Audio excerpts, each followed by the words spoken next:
تحریک انصاف اب الیکٹیبلز کی ضرورت نہیں ہے اس کا. جس طرح ایک دہشت گرد کی طرح پکڑا اور توڑ پھوڑ کر کے ہائی کورٹ کے اندر سے, تو رد عمل تو آنا ہی تھا. میں نے تو کبھی ریڈ لائن کا نام لیا ہی نہیں. وہ تو اپنے ہمارے کارکن لیتے تھے, تو مذاکرات چلتے رہے. لیکن یہ اور بات ہے کہ دوسری طرف سے رسپانس کوئی نہیں ہے. افغانستان کی خواتین خود ہی میرے خیال میں اپنے رائٹس لے لیں گی. انڈیپینڈنٹ اردو کے ناظرین کو ہارون رشید کا آداب.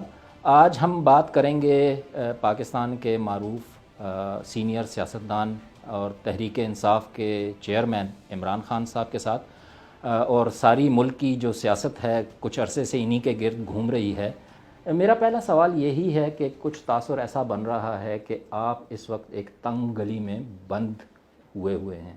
دیکھیے, تنگ گلی میں وہ پھنستا ہے پولیٹیکل پارٹی یا پولیٹیکل لیڈر جب اس کی ووٹ بینک گر جاتا ہے, جب اس کی پبلک سپورٹ ختم ہو جاتی ہے. اصل میں تنگ گلی میں اس وقت پی ڈی ایم ہے, کیونکہ وہ مسلسل جب سے ہماری حکومت گئی تھی اس میں جتنے بھی بائی الیکشنز ہوئے ہیں 37, اس میں سے 30 ہار چکے ہیں. اور اس وقت کہ پوری اسٹیبلشمنٹ سپورٹ کر رہی ہے, اس کے باوجود الیکشن کمیشن کے ساتھ, کیئر ٹیکر گورنمنٹ ان کے ساتھ, مشینری ان کے ساتھ گورنمنٹ کی, پولیس کا استعمال, پی ٹی آئی کے لوگوں کو جیلوں میں ڈالا ہوا ہے. 1000 اندر, 10,000 سے زیادہ اندر ہیں, باقی انڈر گراؤنڈ ہیں, پھر بھی ڈر رہے ہیں الیکشن سے. وجہ اس کی ان کا ووٹ بینک نیچے گر گیا. پی ٹی آئی پاکستان کی اب سب سے بڑی پارٹی ہے, سب سے بڑا ووٹ بینک ہے. تو یا تو یہ فیصلہ ہو جائے گا کہ پاکستان میں الیکشن نہیں ہونے, مارشل لاء لگ گیا, یا ہوگا کہ الیکشن ہونے ہیں. جب بھی الیکشن ہوں گے انشاءاللہ پی ٹی آئی جیتے گی. لیکن آپ جو ایک پوائنٹ ایجنڈا, جب آپ کی حکومت ختم ہوئی تو ارلی الیکشنز آپ چاہ رہے تھے, لیکن سال سے زیادہ عرصہ ہونے لگا ہے, آپ بھی اس میں کامیاب نظر نہیں آ رہے. تو اس کی کیا وجہ ہے؟ آپ کی سیاست کی کمزوری تھی, یا آپ کی اپنی شخصیت کا مسئلہ ہے, یا آپ کا بیانیہ؟ الیکشنز تو پاکستان کی ضرورت تھی اور ہے, کیونکہ جب تک الیکشن نہیں ہوں گے پولیٹیکل سٹیبلٹی نہیں آئے گی, اکانومی سٹیبلائز نہیں کرے گی. اور اکانومی سٹیبلائز نہ کی تو پاکستان ویسے ہی بینکرپسی کی طرف چلا گیا اور ڈیفالٹ کی طرف چلا گیا. اور اس کا اتنے بڑے نقصانات ہیں, اور ویسے بھی پاکستانی قوم سب سے زیادہ اپنی تاریخ کی مہنگائی میں ڈوب رہی ہے. تو اور آگے تو ہوپ بھی نہیں نظر آ رہا. تو اس کا حل تو صرف الیکشنز تھا. تو الیکشنز تو میں پہلے دن اپنے ملک کے لیے مانگ رہا تھا, لیکن جب ہم نے اپنی اسمبلیز ریزالو کی پنجاب کی اور سندھ کی, تو وہ تو کانسٹیٹیوشن کہتی ہے کہ 90 دن میں الیکشن ہونے تھے, لیکن گورنمنٹ نے 90 دن میں الیکشن نہیں کروائے. اور اس کی وجہ, جب کہ سپریم کورٹ نے بھی آرڈر کیا تھا 14 مئی کو, وجہ اس کی یہ ہے کہ سب گھبرائے ہوئے ہیں الیکشن سے. اچھا, آپ 9 مئی کے جو واقعات ہوئے اس کی انکوائری چاہ رہے ہیں, لیکن کیا پر امید ہیں؟ پاکستان میں کتنی انکوائریاں, کبھی کوئی نتیجے تک پہنچی؟ آپ کی خود حکومت میں انکوائریاں کافی ہوئیں, لیکن رزلٹ کبھی عوام کے سامنے نہیں آیا. دیکھیں, یہ تو بڑی آسان انکوائری ہے. کئی جگہ جلائے گیا, ایک کور کمانڈر ہاؤس اور ایک ریڈیو پاکستان پشاور, تو جدھر بھی آگ لگی میرے خیال میں 4-5 جگہ پہ لگی.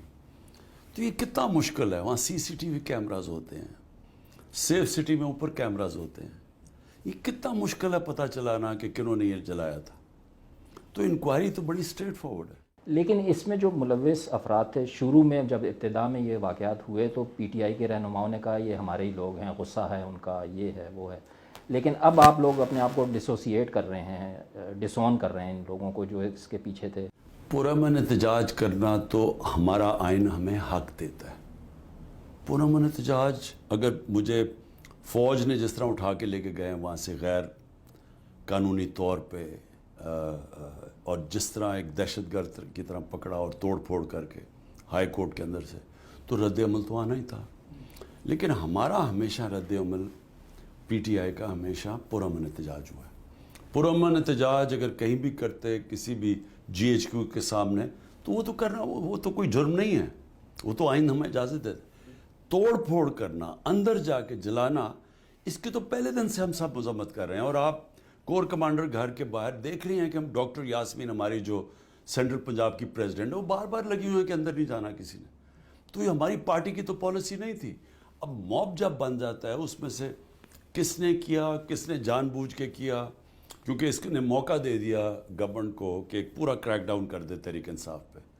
تو جو 4-5 جگہوں پہ نہیں تھے یا مثلا کور کمانڈر کے گھر، اب کراچی کے لوگ ساری جو باقی پاکستان، ان کا کیا قصور تھا کہ ان کو پکڑ جیل میں ڈال دیے؟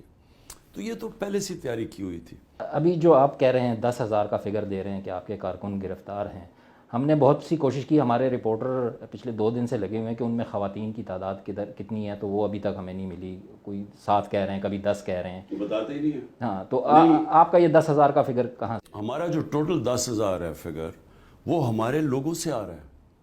ہمارے جو ہمارے پہلے تو ساری سینئر لیڈرشپ پکڑ لی انہوں نے، پھر سارے پاکستان سے لوگ پکڑ رہے ہیں، جو تحریک انصاف کا اس کو پکڑ رہے ہیں. تو ہمارے تو لوگ اب غائب ہو گئے ہیں سارے. تو ہمارا اندازہ ہے انہوں نے ٹوٹل 23,000 لوگوں کی بنائی ہوئی ہے لسٹ تحریک انصاف کی، جس میں سے ہمارا اندازہ ہے کہ 10,000 پکڑ لیے. لیکن یہ کئی جگہ تو ملنے نہیں دیتے وکیلوں کو. اس کے بعد پھر کوئی شناخت پریڈ ہوتی ہے، وہ شناخت پریڈ ہی نہیں ہوتی. وہ عدالت کہتی ہے کیا نجی ابھی ہم نے شناخت پریڈ ہی نہیں کیا، اتنے زیادہ لوگ ہیں ہم کر. تو یہ تو ایک ٹوٹل فیشزم ہے. لیکن آپ کی اپنی پارٹی پہ بھی کچھ اس طرح کا تاثر ہے کہ آپ ان لوگوں کی رہائی یا اس کے لیے کچھ نہیں کر رہے. کیا کچھ کر رہی ہے پی ٹی آئی ان کے لیے؟ مسلسل ہم اپنے وکیلوں سے، جو تحریک انصاف کے وکیل ہیں، وہ ہر ڈسٹرکٹ میں ان کی ڈیوٹیاں لگائی ہوئی ہیں ان کو رہا کرنے کے لیے. لیکن کئی جگہ یہ ملنے ہی نہیں دیتے. اچھا، کئی جگہ انہوں نے پکڑے ہوئے ہیں لیکن ان کے اوپر ایف آئی آر نہیں کاٹی. انہوں نے نامعلوم افراد کے نام پہ ان کو اندر ڈال دیا ہے اور ان کے اوپر وہ فرد جرم ہی نہیں لگا رہے.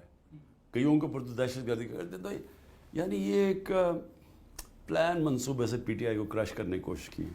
لیکن آپ نے جو ریڈ لائن ڈکلیئر کیا تھا اپنی گرفتاری کو، do you think that was a wise decision? میں نے تو مطلب گرفتاریاں تو سیاستدان ہوتے رہتے ہیں، اس میں کوئی اتنی بڑی بات تو نہیں تھی. میں نے تو کبھی ریڈ لائن کا نام لیا ہی نہیں. وہ تو اپنے ہمارے کارکن لیتے تھے. وہ کیوں لیتے تھے؟ کیونکہ یہ غیر قانونی طور پہ مجھے گرفتار ایک دفعہ بنی گالا کرنے آئے تھے. پبلک کو پتہ چل گیا، انہوں نے ایک دم وارنٹ نکالو اور آنے لگے تھے، تو پبلک اکٹھی ہو گئی وہاں. تو ان کو پتہ تھا کہ غیر قانونی طور پہ. پھر جب مجھے گولیاں لگیں تو اس کے بعد قوم کے اندر یہ خوف ہو گیا، ہماری پارٹی کے لوگوں کے اندر، کہ یہ مجھے پھر سے قتل کریں گے. اور ان کا خیال تھا کہ یہ مجھے جب جیل میں اس طرح جان کے پکڑ کے یعنی غیر قانونی طور پہ لے جانا چاہتے ہیں تو پھر سے قتل کرنے کی کوشش کریں گے. اس کا یہ مطلب ہے کہ ریڈ لائن ہے کہ اگر آپ نے اس سے یہ جو غیر قانونی طور پہ یا جو پلان بنایا ہوا ہے اس کو ہٹانے کا راستے سے، کیونکہ ان کو تو واضح ہے نا، انہوں نے تو اوپنلی کہتے ہیں کہ عمران خان کو ہم نے الیکشن نہیں لڑنے دینا، اس کے اوپر ہم نے ریڈ لائن کر دی ہے. تو اس لیے اس کے رد عمل میں بھی آتا ہے کہ ہماری ریڈ لائن ہے.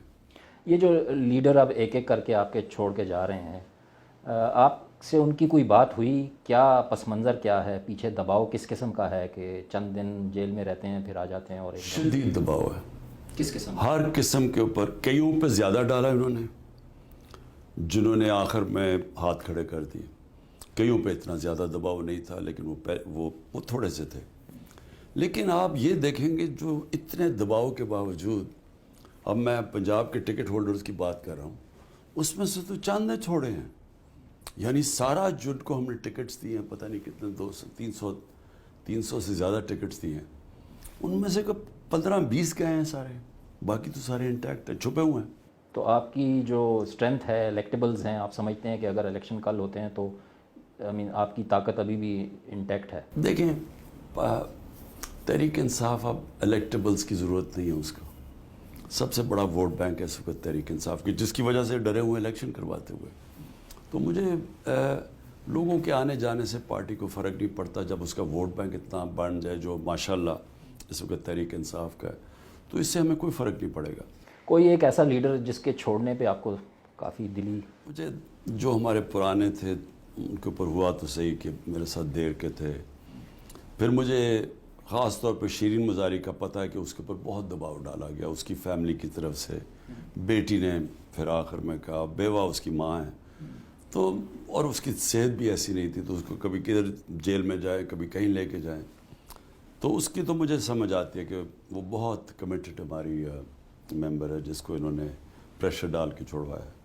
آپ مذاکرات کی آفر کر رہے ہیں کچھ دنوں سے، لیکن اس وقت حکومت اڑی ہوئی ہے کہ نہیں ہو سکتے مذاکرات. تو کوئی رابطے ہیں، کوئی کانٹیکٹ ہوا ہے آپ کے تھرو یا صدر الوی صاحب کے تھرو، کوئی اس طرح کی کوششیں ہو ہمارے رہی ہیں؟ مذاکرات تو مسلسل چلتے رہے ہیں. یہ کہنا کہ مذاکرات نہیں ہو رہے تو غلط ہے.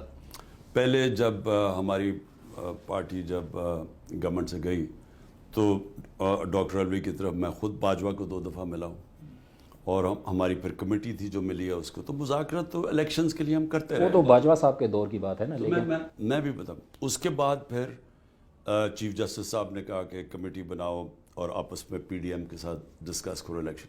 پھر ہماری کمیٹی بنی، ان کے مذاکرات ہو رہے تھے. تو مذاکرات چلتے رہے ہیں، لیکن یہ اور بات ہے کہ دوسری طرف سے رسپانس کوئی نہیں ہے، کیونکہ وہ مذاکرات تو وہ چاہتا ہے کہ جو کوئی اس کا حل چاہے. اب حل اس کا الیکشنز ہیں، وہ الیکشنز چاہتے نہیں ہیں. اچھا، پارٹی پہ پابندی کا کتنا امکان ہے؟ اور وہ جو کہہ رہے ہیں کہ آپ کو بھی آرمی ایکٹ کے تحت آپ پہ بھی ٹرائل ہو سکتا ہے، اس کا کتنا خدشہ ہے آپ کو؟ کہہ نہیں سکتا. اس وقت تو قانون نام کی چیز ہی نہیں ہے. اس وقت تو آئین نہ فالو کر رہے، نہ ججز کے فیصلے کے اوپر عمل نہیں کیا جا رہا. ابھی جج ایک کو بیل دیتا اس کو پھر پکڑ کے جیل میں.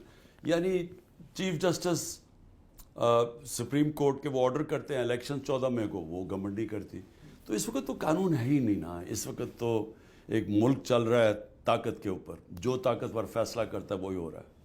اور یہ ابھی جو نیا قانون پاس ہوا ہے، سنا ہے کہ جی شاید اس سے نواز شریف صاحب کی نااہلی ختم ہو جائے اور دوبارہ آ کے الیکشن کیمپین میں حصہ لیں، تو اس کے لیے کیا اسٹریٹجی ہوگی آپ؟ یہ آرمی ایکٹ کے تحت ٹرائی کیا سویلینز کو، تو اصل میں تو یہ تو جمہوریت ختم ہو گئی نا. اس کا مطلب سیمی مارشل لاء تو لگ گیا. اور اب یہ نواز شریف کو، میرے خیال میں یہ لنڈن پلان کا حصہ تھا کہ نواز شریف کو پوری طرح پہلے پی ٹی آئی کو ختم کرنا تھا اور اس کو بحال کرنا تھا، اس کے اوپر کیسز ختم کرنے تھے. کے پی اور پنجاب اسمبلی جو آپ لوگوں نے تحلیل کی پریشر ٹیکٹک کے طور پہ، آپ سمجھتے ہیں اچھا فیصلہ تھا یا غلط فیصلہ تھا؟ ویژن کیا تھی؟ ویژن پاکستان کے لیے الیکشنز کروانی تھی، اور اگر وہ 90 ڈے کے اندر وہ الیکشن کروا دیتے تو پاکستان کی بہتری تھی اس میں. کیونکہ یہ جو سیاسی اس وقت بالکل ایک ایسی صورتحال بنی ہوئی ہے غیر یقینی کی، یہ تو تباہی ہے ملک کے لیے. اس میں تو اکانومی اٹھ ہی نہیں سکتی، وہ بیٹھتی جائے گی. تو اس کا حل تو صرف الیکشنز ہے. اب اگر انہوں نے آئین کو فالو نہیں کیا اور الیکشنز 90 دن میں نہیں کروائیں، جو کہ آئین توڑ دیا ہے انہوں نے، تو اس میں اب ہم تو نہیں ایسے سوچتے تھے نا. ہم تو آئین کو سامنے رکھ کے فیصلہ کیا تھا. آپ نے عدلیہ کی بات کی، تو جب الیکشن ہوں گے، اب لگتا تو یہی ہے حکومت شاید اکتوبر کی بھی نومبر تک بات جا رہی ہے، تو ہوتے ہیں، تو اس وقت عدلیہ میں بھی بڑی تبدیلی آئی ہوگی. جنرل فائز عیسیٰ صاحب چیف جسٹس بن گئے ہوں گے، تو ان کے ساتھ آپ چل پائیں گے، آپ سمجھتے ہیں؟ آئین کے مطابق عدلیہ کا اپنا رول ہے، ایگزیکٹو کا اپنا ہے، پارلیمنٹ کا اپنا ہے. تو جو بھی چیف جسٹس بنتا ہے ہمیں تو اس کے ساتھ چلنا پڑے گا. لیکن اس کا ایک بیک گراؤنڈ ہے نا، ان کے خلاف جو ریفرنس دائر ہوا وہ کس کے کہنے پہ ہوا؟ آپ کے کہنے پہ ہوا؟ میرے سامنے یہ پیش کیا گیا کہ جی دیکھیں ان کے 3 فلیٹ باہر ہیں، تو اس کے اوپر یا تو امیونٹی ہے اس کو، اور یا پھر آپ فیصلہ کریں کہ قانون سے اوپر کوئی نہیں ہے. تو ہم نے تو وہ چیز کی جو کہ سب سے، کہ ہم نے سپریم جوڈیشل کاؤنسل میں کیس بھیج دیا کہ آپ ججز خود ہی فیصلہ کر لیں. مجھے جو پریزنٹیشن کی گئی وہ تو خیر لاء منسٹر اور ہمارے وہ جو لاء جانتے تھے انہوں نے کرنی تھی نا. لیکن جو میں نے بعد میں ریئلائز کیا کہ وہ گیم تو میں نے تو اپنی طرف سے ایک سمپل میرے لیے چیز تھی کہ قانون کے اوپر اگر کوئی نہیں تو چلے ان کی، اور جوڈیشری خود ہی ٹرائی کر لے. لیکن وہ گیم ایسے بن گئی کہ جس طرح کہ ہم نے کوئی عدلیہ کے خلاف کچھ کیا یا کوئی جج کے خلاف کیا ہے. تو وہ میں نے یہ بعد میں سوچا کہ ہمارے اتنے اور مشکلات تھے، ہمیں تو اس میں پڑھنا ہی نہیں چاہیے تھا اگر یہ سیناریو بننا تھا. لیکن جو مجھے اس کو ایڈوائز دی گئی تھی وہ ایسے نہیں پریزنٹ کیا گیا تھا. آپ اپنے آپ کو کس طرح کا سیاستدان پائیں گے؟ سیاست میں کہیں نرم کہیں گرم چلنا پڑتا ہے، لیکن آپ کی سیاست میں وہ سپورٹس مین والا جارحانہ فیکٹر زیادہ نظر آتا ہے. تو کیا سمجھتے ہیں کہ کہیں آپ کو نرم ہونا چاہیے تھا 4 سال حکومت میں، یا اس کے بعد جو کچھ ہوا؟ بالکل نہیں. دیکھیں، آپ فیصلہ پہلے کریں کہ آپ کا گول کیا ہے. گول پاکستان میں یہ جو میں 27 سال پہلے لے کے چلا تھا انصاف کی تحریک, رول آف لا, جسٹس, وہ جو تحریک ہے وہ اگر میں یہ فیصلہ کروں کہ جی نرم, اس کا نرمی کا مطلب یہ ہے کہ قانون سے اوپر لوگ کہیں جی ہم نے چوری کیا, ہمیں آپ معاف کر دیں, صرف نیچے لوگوں کو آپ پکڑیں چوروں کے لیے, یہ بیسکلی تو یہ کہہ رہے ہیں نا کہ ہم قانون سے اوپر ہیں. تو وہ تو میری جو سارا مقصد ہی تھا پالیٹکس میں آنے کا وہی ختم ہو جاتا ہے. صحیح. توشہ خانہ والا جو ہے واقعہ آپ کا, جب آپ گورنمنٹ میں تھے, تو ڈو یو تھنک کہ اگر دوبارہ حکومت آپ کو ملتی ہے, you go back in history اور اس کو آپ انڈو کرنا چاہیں گے, یا کون سی عمران خان نے غلطی کی, کون سا قانون توڑا؟ اور میں آپ کو یقین دلاتا ہوں کہ جب یہ عدالت میں جائے گا یہ کیس باہر پھینکا جائے گا. جس طرح فورن فنڈنگ کا کیس باہر پھینکا گیا ہے, اس کے اوپر ہمیں بڑا کہا جی ڈسکوالیفائی ہو جائیں گے. جس طرح ابھی القادر یونیورسٹی ہے, یہ کیس باہر پھینکا جائے گا. مورلی ڈو یو تھنک کہ لینا چاہیے کسی؟ مجھے اگر کوئی پریزنٹ ملتا ہے, کوئی آ کے پریزنٹ دیتا ہے, اور قانون یہ کہتا ہے کہ کیونکہ میں سربراہ ہوں مجھے یہ ڈکلیئر کرنا چاہیے, اور میں ڈکلیئر کر کے, قانون یہ کہتا ہے کہ ایکس اماؤنٹ ویلیو, جب وہ توشہ خانہ ویلیویٹ کرتا ہے, آپ اتنے پیسے دے کے اگر آپ رکھنا چاہتے ہیں رکھ لیں, نہیں تو وہ آکشن ہو جائے گا. مجھے یہ بتائیں کہ یہ 70 سال سے کبھی کسی نے اس کے اوپر بات کی ہے؟ صرف بات تب کی جب نواز شریف, آصف زرداری اور مریم نے گاڑیاں ملی تھی, مجھے بھی گاڑی ملی تھی توشہ خانہ میں. وہ قانون کہتا ہے کہ آپ گاڑی گورنمنٹ میں تھے, آپ کے پاس سارا ریکٹ تھا, ان کے خلاف اس وقت کرواتے کچھ؟ نہیں, کیس چل رہا تھا, یہ انہوں نے اب آ کے نیب میں کیس ختم کر دیا. اگر آپ حکومت میں آتے ہیں تو کیا افغانستان میں طالبان حکومت کو آپ would prefer to recognize them? کہ ہم مغرب کی طرح نا, ہم پہلے تو افغانستان کو یہ نہ کہ طالبان حکومت ہے یا غنی حکومت تھی, ہمارے لیے افغانستان کی حکومت ہے. یہ تو وہ کہیں جنہوں نے ان کے خلاف لڑے تھے 20 سال اور پھر وہ طالبان واپس آ گئے. ہمارے لیے افغانستان کی جو بھی حکومت ہے, ہمارے لیے بہت ضروری ہے کہ ان کے ساتھ ہم اچھے تعلقات رکھیں. جس طرح کی طالبان کی پالیسیز ہیں نا, دنیا بھی تو انہی پہ خواتین کا جو انہوں نے وہاں حال کیا ہوا ہے, ملازمت کی اجازت نہیں ہے, تعلیم کے لیے نہیں چھوڑ رہے. ہندوستان جو مسلمانوں سے کر رہا ہے, جو کشمیریوں سے کر رہا ہے, کسی باہر کے ملک نے ان کے ساتھ تعلقات خراب کیے ہیں؟ ہندوستان سے ڈیل کرتے ہیں. نریندر موڈی کے اوپر بچر آف گجرات کہا جاتا ہے, جو اس نے مسلمانوں کے خلاف کیا تھا. کبھی کسی باہر کے ملک نے کہا ہے کہ وہ ہم اس کی وجہ سے نہیں ملیں گے؟ بھی طالبان وہ ان کی حکومت ہے, وہ فیصلہ کریں.